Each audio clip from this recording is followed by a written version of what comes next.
ఓం నమః శివాయ శ్రీమాత్రే నమః.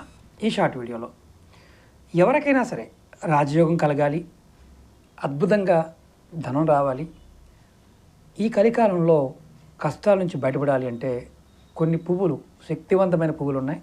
ఆ పువ్వులు ఏంటో మీకు చెప్తాను. చూడండి, శంకు పువ్వులు.